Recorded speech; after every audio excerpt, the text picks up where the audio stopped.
Good morning, good morning, good morning. Hey, welcome to Vet Talks. Vet Talks is a communicative platform that gives the veterans an opportunity to talk about the amazing things and just the impact that they're making in our community today. Today, I am just completely honored and just humbled to have a good friend of mine, retired Lieutenant Colonel Alan B. West, former House of Representatives, currently getting ready to run for the chair for the Republican Party for here in Texas. Correct. Man, you're just a jack of all trades. Well, and master of none, as No, they say no, back come in the on old now. school. Yeah, but it's good to be here with you. Happy New Year to Happy you New and Year your as crew well. here, and to everyone out in the listening audience. Outstanding. You know, we wanted to have you on the show because the thing is you're out there on social media on just a regular basis. You know, I love it every time I see you on Instagram at the range shooting. You know, always talking about the Second Amendment. Keep your skills up. Gotta keep your skills up, That's because the right. thing is every time you do that, I want to get to the range and to go shoot. That's it. So, how's things going? How's your New Year? It's going very well. It's a great new year, off to a fantastic start. Life, health, and strength. Family's doing okay, and we're continuing to serve. That's what veterans do. I love that. I love that. And you said you've had some travel this year and actually back all the way to Christmas, right? Yeah, over Christmas, I went back home down to Southwest Georgia and spent it with my older brother and my wife. My youngest daughter were with me, and it was great to take them through the old school trail, if you want to call it that, and went to Cuthbert, Randolph County, where my dad and granddad kind of grew up, and showed them my granddad's old house. And then we went up to Fort Benning. I love it. Because one of the senior commanders there is a former cadet of mine when I instructed ROTC. And you're old, okay? You're old when you are a retired lieutenant colonel, been out of the military 15 years, and one of your cadets is now a one-star general. That is crazy. See, now I was just at Fort Benning last week, and I was giving a transition class to a whole bunch of senior leaders. And it's funny because I've only been out now for a little over 5 years. And I remember when I was in the military, those that were sitting in the audience, they were who I wanted to be. I wanted to be that sergeant major. I wanted to be that command sergeant major. And then all of a sudden, I had these guys telling me now I'm what they want to be, because they're all getting ready to start transitioning out. And I was like, wow, it comes full circle. It is incredible, and I think that's the great thing about what you're doing here, is to talk about that life after your service in uniform. Absolutely. Because it does continue on. And I really believe that the country is looking for our men and women who have served in uniform to put on a suit and tie, what have you, pantsuit, and go out and continue their service to this great nation. There's so many other ways that you can do it. Oh, absolutely. And it was crazy because you and I were talking right before the show started, and you actually just kind of alluded to it with how old we feel. Yeah. Man, I went down to Sound Hill, and literally those kids, I mean, I don't think any of them have ever shaved. Oh, I know. It was crazy. And I'm like, these are the men and women that have raised their right hand to protect and defend our Constitution and our great nation. And the amazing thing is that you've got some of those young men and young women that aren't of the legal age to drink. Exactly. But we're entrusting them. We are. And the thing is everything that's been going on in the news in the last couple of weeks, and everybody's like, oh, there's going to be a draft. I don't believe there is, because the thing is we have thousands upon thousands of those great men and women that have stepped up and said, you know what, I'm going to protect this nation. And I remember when we made that transition from the draft to the all-volunteer force, and how everyone was so concerned about it. But the amazing thing is that you have men and women that want to be there. Yes. You have men and women that understand the commitment. They understand the sacrifices. They understand some of the consequences out there. They understand that we're engaged in conflagrations across the globe with some very vile and vicious actors, like we just saw, Qasem Soleimani being killed. And they still continue to raise their right hand. That's the beauty of it. That's the real legacy of liberty in America. No, and I mean that just shows you the growth of our country. Because we went from a time when nobody wanted to serve in the military to now, even in the dire straits of where our country is we still have men and women that are raising their right hand on a regular basis. And I mean, a lot of my recruiter buddies are still saying that people are coming to the door every single day, ready to join. Sure. And now the thing is, we have to start thinking about, how does the country look to those young men and young women to be the continued leaders in our civilian sector and our elected leadership of this country? Absolutely. So let's back up a little bit. I want you to tell our listeners a little bit about your military career. Oh, me? Yeah, you. Well, it starts with my dad and my mom. My father was a corporal in World War II. And the amazing thing is that my dad, Herman West Sr., went to serve this country at a time when it didn't afford him all the rights and Right. privileges it did others. As a matter of fact, next week will be the centennial of my dad's birth. He was born in 1920. In South Alabama, Wow. jumped the Chattahoochee River, grew up in South Georgia. My mom was born in 1931. She did 25 years civilian service with the 6th Marine Corps District Headquarters Wow. in Atlanta. So at the age of 15, my dad challenged me to be the first officer in our family Okay. because my older brother was a Lance Corporal in the Marine Corps. Was not drafted, volunteered to join the Marine So Corps. service is in your blood. It is in our blood. At the time of the Vietnam War, wounded at Quai Son. And so that's why I say I was with him over the Christmas break. And, I did 22 years of service in the United States Army. I started out in high school, junior ROTC. Steadfast and loyal. Steadfast and loyal at Henry Grady High School. Went on to the University of Tennessee. 31 July 1982 was commissioned into the Army Field Artillery. I still had a year of college to complete. I was in the early commissioning program because I'd had 3 years of high school ROTC training. Okay. And then showed up at Fort Sill, Oklahoma, brand new second lieutenant in November of 1983. And it's just been a great career. And my wife, we've been married, Angela, for 30 years. Her dad was a career military, 24 years. 2 tours Vietnam, Master Sergeant retired. He's buried in Arlington National Cemetery. So, that's just who we are within our family. And now my nephew, my older brother's son, is a major in the Army. That is amazing. And he's a deputy commandant up there at the Fort Sill Field Artillery School. Man, service just the lineage of service in your family. Well, that's America. Yeah. That really is America. And you think about it, that's what's continuing on. That's the American story in so many ways. There's so many families that you meet and you talk to, and Right. it's like, I can trace my great-great-grandfather going back to wherever. Yeah, no, and I mean, for me, I was the first generation out of my family to join the military, and I found that as a huge, proud moment for me. Oh, yeah. Because now my 17-year-old son was like, Dad, I'm thinking about joining the Navy Reserves because I want to pay for my own college. It's going to give me some skills. And I'm like, I've never thought my 17-year-old son would ever do anything like that, but he's already thinking that. Yeah. And I was like, well, I want to know some feedback. I want to know exactly what your plan is, and give me a good plan, and I'll support your decision. He laid it out for me all the way from beginning to end, what he wanted to study at school, why he was wanting to do the Navy Reserve. And I was like, this is the most profound conversation I've ever had with you without me having to punish you. But the thing is he's making that decision because he says, Dad, you've worked enough for, taking care of me. He's like, now it's time for me to take care of you by paying for my own college. And I was just like, I won't lie, I got a little misty eye, but the thing is just that continuation of service in the family, to know that my son wants to do that. And that's why I go back. There's a great verse from Solomon in Proverbs 22:6. Train up a child in the way that they should go, so when they grow old, they shall not depart from it. And so, Love that. I headed out. I got commissioned back into the Texas State Guard last September. And, over the weekend when I had drill, my youngest daughter saw me heading out. And she was like, Dad, you look good still in uniform.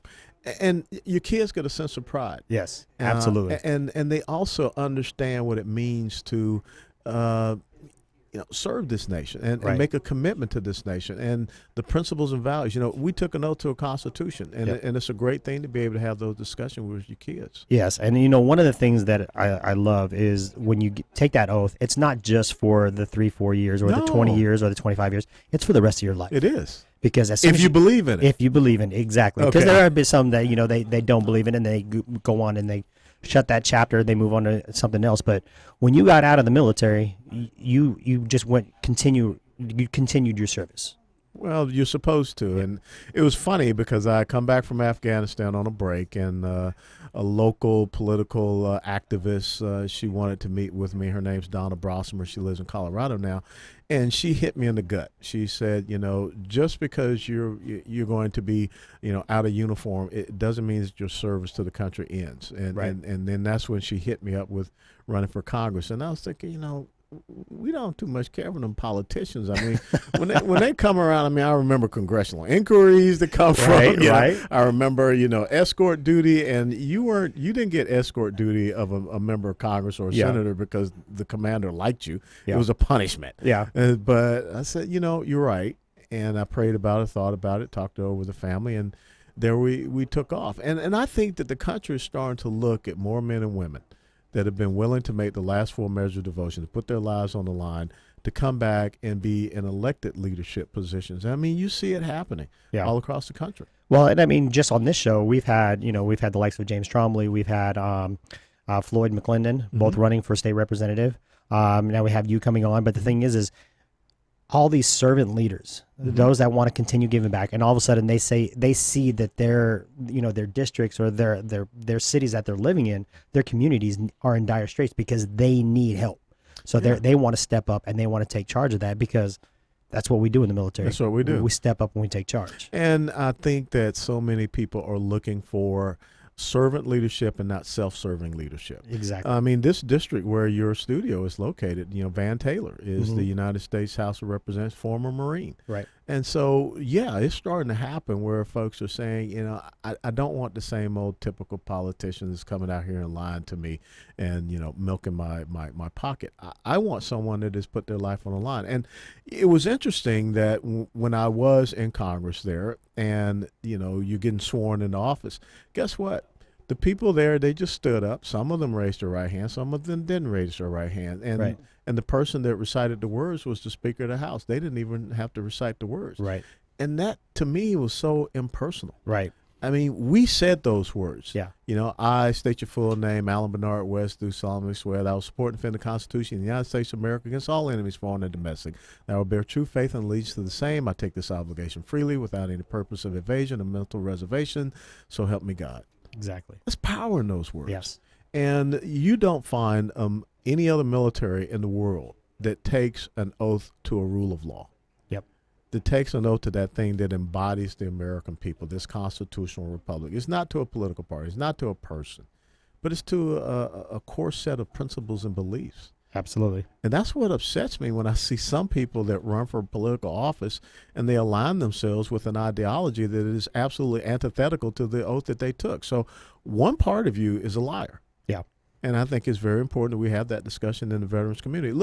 Look at, we were talking about going to the gun range and everything. Yeah. Look at what has happened in Virginia. Yeah. It is amazing to me. They're about to introduce legislation. Well, no, they did last week, Friday. Introduce legislation to outlaw indoor gun ranges. Yeah. Saying that, only the Commonwealth of Virginia or the federal government can grant you the permission to have a gun range. Yeah. And if we do grant you the permission to have a gun range, you have to keep a list. Yeah. What country are we living in? Exactly. Well, and the other thing that it baffled me, we had the tragic shooting down in Texas at the church, and I was there. You were at the church? No, I'm in Sutherland Springs. Okay, Sutherland Springs. Yeah, no, but I've been down there. Stephen Willifer is a dear friend of mine. I was just down there right over before Christmas doing the Tory. But you have so many elected officials chastising the fact that those two gentlemen had their concealed weapon on them, and they ended the shooting spree. Yes. And then they're like, well, they didn't have a gun. I'm like, if they didn't have a gun, what were most people? I watched the video. You watched the video. What did everybody do? They ducked down behind. Oh, you're talking about here in Fort Worth? Yes. Yeah, yeah. And think about it. A 71-year-old gentleman, one shot to the head, ended it. Plain and simple. That whole thing was 6 seconds. If you start the video from start to finish, when the assailant drew his, shotgun and shot two individuals, and then he was shot, 6 seconds. Yeah. Now think about if that had gone on for 12 seconds. Yeah. 24 seconds. And the fact that gentleman said that we've practiced a live active shooter. Absolutely. And look at the tactics that they had. He attacked, and the other dude, the other guy, he actually flanked him. But I'm like, if those two gentlemen didn't have their weapon on them, all those people that were ducking behind the pews, all that was open target practice. Open target practice. So the fact that a 71-year-old gentleman pulls out his one shot, one kill. One shot, one kill. That's, I mean, 15 yards to the head. I mean, wow. Hey, you know what? In the heat of the moment, just for them to have that reaction time was amazing. But then I see all these elected officials chastising the fact that there were guns in the church. Well, yeah, it's incredible because you did have, former Vice President Joe Biden. He came here to Texas and criticized the fact that we have that law. Yeah. And look at what that law did. Yep. Because that's what we took an oath to. Correct. Is the fundamental ability of the individual to be able to protect and defend themselves. And just because he was a felon is not going to prevent him from finding a way to get a gun. No, because in the instance of what happened in Sutherland Springs, Mm-hmm. that young man had been in the Air Force and he had been dishonorably discharged. Yeah. He had been convicted of a crime of domestic abuse. Yep. But the government failed and they did not put his records into the system. Correct. But it was an armed individual, like I said, Stephen Williford, with the exact same weapon. Let's Yep. make sure of that semi-automatic rifle that ended that shooting spree. Yeah. And I don't know why we have people that want to undermine and take away that individual right that we have, the Second Amendment.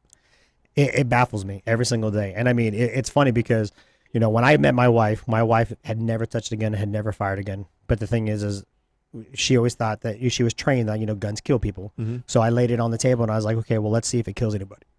And then she was like, okay, I get it. Yeah. You're being a smart butt. But the fact of the She matter called is, you a different butt. yeah, she did. But you know, we got maybe some young listeners out there. But the thing is the moment I taught her how to actually use the gun, the you know, how to put it on safe, how to clear it, don't hand the weapon around, you know, muzzle awareness. Now when we go to the range, she loves it. You empowered her. I empowered her. But the thing is now we're taking my daughter, our son, we're taking them to the range and we're teaching them. They can't, well, I mean, they'll dry fire 4 times before I put a round in there because I need to make sure that they understand the rules that we've set in place. Yes. That's what it is. The rules are set in place. It's the same thing we learned in the military about from day one. You're going to do a 40-hour block of instruction just to how to hold the rifle before you even get a fire live round. So it baffles me that it's these, you know, we had the congresswoman that said an AR-15 weighs as much as 10 moving boxes. Yeah. And fires 50 caliber bullets. It's like if there's a AR-15 that shoots 50 caliber bullets, I'm looking for it. I'm looking. Yeah. I'm going to be first in line for that Absolutely. one. I don't know if it, you know, is it 10 empty boxes or is it 10 full? It just baffles me because it's just the uneducation of some of these political figures. But that's what people want. And that's why it's important to have veterans in these leadership positions all across the country. Because, again, our oath is to that Constitution, not to an ideological agenda. Yes. And we want to see the individual citizen empowered. That's why we stood as, you know, watchmen on the walls. That's why we stood on freedom's ramparts for the individual and their liberty, for their ability to pursue their own happiness. We don't want to see Americans become enslaved to the government. Correct. But yet that's the path that we're heading down. Yeah. And it's very disconcerting to me. I agree. All right, so you got out of the military 15 years ago, right? 15 years ago, 2004, I last duty assignment, Steadfast and Loyal, 4th Infantry Division, down to Fort Hood, Texas. I told the wife, hey, wherever you want to go. You know, she's a brilliant woman, MBA, PhD, financial advisor, and she was born in Jamaica, and so she wanted to go. Got a great offer down in South Florida with Raymond James. Okay. So we moved down to South Florida, and that was great because Jamaica's not that far. Georgia's up the road. Right. And our daughters had extended family around them, so fantastic. And I taught high school for 1 year. Okay. That was such an enjoyable experience that I volunteered and to go back to Afghanistan as a civilian military advisor. Really? Yeah. I did that for 2.5 years. Okay. Based out of Kandahar. It was a great experience, you know, to be there and working with the Afghan National Army and try to get people to understand, again, you know, liberty and freedom and the costs that go with that. The most rewarding thing was the ability to get 2 of my interpreter translators back here to America as citizens. One of them lives in Augusta, Georgia. Really? Yeah. And that is amazing. It is. And so, you know, it's a great thing to be able to call him, you know, a fellow Georgian. And hopefully I told him to come out here to Texas and, you know, get some barbecue and everything like that. But then came back from Afghanistan and ran for elected office, was successful. Again, my oath was to the Constitution, not to a political party, not to a person. So the Republicans there in Florida redistricted me out of the congressional district that I represented. Really? Okay. Yeah, and I was the #1 target for the Democrats in 2012. So that's fine, you know, because, you know, like I said, our oath of service is not to individuals, is to that rule of law. And I got the opportunity to move back here to Texas 5 years ago to work with a public policy organization. I live over in Garland, really enjoy it. It's nice and peaceful over there on the Eastern Hills. And now running to be the chairman of the Republican Party of Texas because I'm very concerned about the direction that we see Texas heading. Okay, and So I welcome you back to Texas. You know, it was funny because when I was stationed at Fort Hood, I promised myself I would never move back to Texas. But the thing Never is, say never. Exactly. But the thing is Fort Hood was I was 18 years old, and I was like, okay, that was my only Texas experience. But then all of a sudden I meet my wife, and she lived here, and I was like, all right, well, I'm moving to Texas. There you go. And then all of a sudden I love it. I fell in love with it. And I feel like first thing I wanted to do was change my driver's license, change my license plate. Now, because I'm a Texas, no. So you came back to Texas. Now you're serving again. Yeah, in the Texas State Guard, you know, we just went through a reorganization. So I'm the Assistant Operations Officer for the 1st Brigade, which is encompassing North Texas and some of West Texas, Upper Panhandle. And we really focus on emergency management response, that type of thing, hurricanes, flooding, that issue.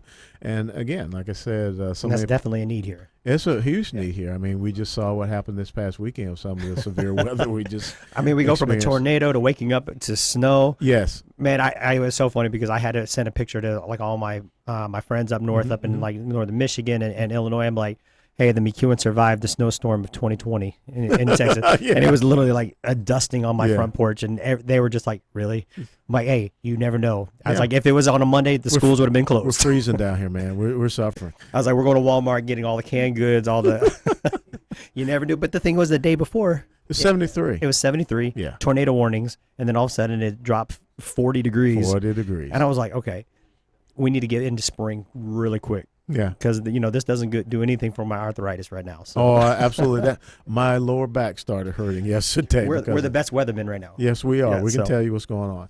So we got about 8 minutes left, and I just want people to know it's like, what's next for you? I know that you're running for the chairman for the Republican Party for the state of Texas, but what's the next steps for you in on that path? Well, I always tell folks, again, the words of Solomon, trust in the Lord with all thy heart, lean not upon your own understanding, in all your ways acknowledge him, he'll direct your path. So, the door that closed in Florida, God had a better door to open, and that's how I was able to get back here to Texas. And, just the same as David Crockett said when he lost congressional reelection, may you all go to hell, I'm going to Texas. So here I am, and the opportunities are just abounding. And I just want to be in a position to continue to honor my oath to the Constitution, continue to serve, my community, the great people here in the state of Texas, serve the United States of America, and we'll see what other doors that the Lord opens up for me to be able to do that. I love that. And how can people get involved with your companion, with everything that you've got going on? Sure. You can follow me daily. I do all my writing and thoughts and everything at theoldschoolpatriot.com, theoldschoolpatriot.com, Facebook, Instagram, Twitter. And we'll make sure we put that link on there. And then west4texas.com. That's our campaign website. Okay. west4texas.com. I know we've hit on this a lot over the last 20 or so minutes, but your country has, or your family has, a lineage of service to this nation. You serve this nation with distinction. You continue to serve this country with distinction. Kind. But the thing is, it would be really simple for you to hang up the uniform and just say, hey, you know what? I'm going to close this chapter and I'm going to start a new chapter of my life. Why is it that you continue to serve? In Mark chapter 10, because I gave my life to Christ back as a freshman at University of Tennessee in January of 1980. Now I'm really telling how old I am. It says that the Son of Man came to serve and not to be served. Yep. And that's it. I love that. And, it's because, I gave my life to Christ, many years ago. I'm not going to age myself there. But the thing is, I'm actually, in my second year of seminary as well. So, oh, wow. Yeah, it is honestly one of the biggest blessings in my life because at the seminary where I'm at, there's only 12 veterans. And we've just started our own little veteran affinity group. So now it's like we've got, all walks of life, all different branches of service. And we have our Bible study group every Tuesday morning. So shout out to my guys, because I'll see them tomorrow morning for our first Bible study of the new semester. But the thing is it's amazing to see how much of this younger generation at the seminary, they lean on us because of the life experiences that we've had. Sure. Because the thing is, they're like, okay, you're the ones that are going to be teaching and preaching in the future. We want to lean on you because you guys have actually experienced what goes on outside the confines of these drawn borders. And because we have it, we graduated from high school, we went to Bible college, now we're right here in seminary. So they're just like, teach us, educate us, what goes on outside the confines of these walls. Well, that's the interesting thing about the gray hair. that we wear. That is true. We earned it. We earned it, and it's a symbol Exactly. of wisdom and honor, and that's what we have to continue to live up to. And you know what? I would rather have gray hair because at least I have the hair and it's I still do. gray, right? I tell folks I got the hair. Exactly. All the best. We'll represent it every day. So, hey, you guys, thank you so much for tuning in to Vet Talks today. Hey, we want you to go out there and make an impact in somebody else's lives today, even if it's just shaking their hands, smiling at them, telling them hello. But you know what? If you just go out there and make a difference in one person's life, that's gonna have a ripple effect, and it's gonna go across our nation. Our country needs it. Our country is in dire straits and needs people out there to go out there and make an impact. Our veterans are doing it on a regular basis. We got Alan West here that's doing it every single day, has been doing it for years upon years. Go out there, use him as an example. Go out there and make the lives of somebody else better today. I'm Casey McEwen, and we're out. God bless.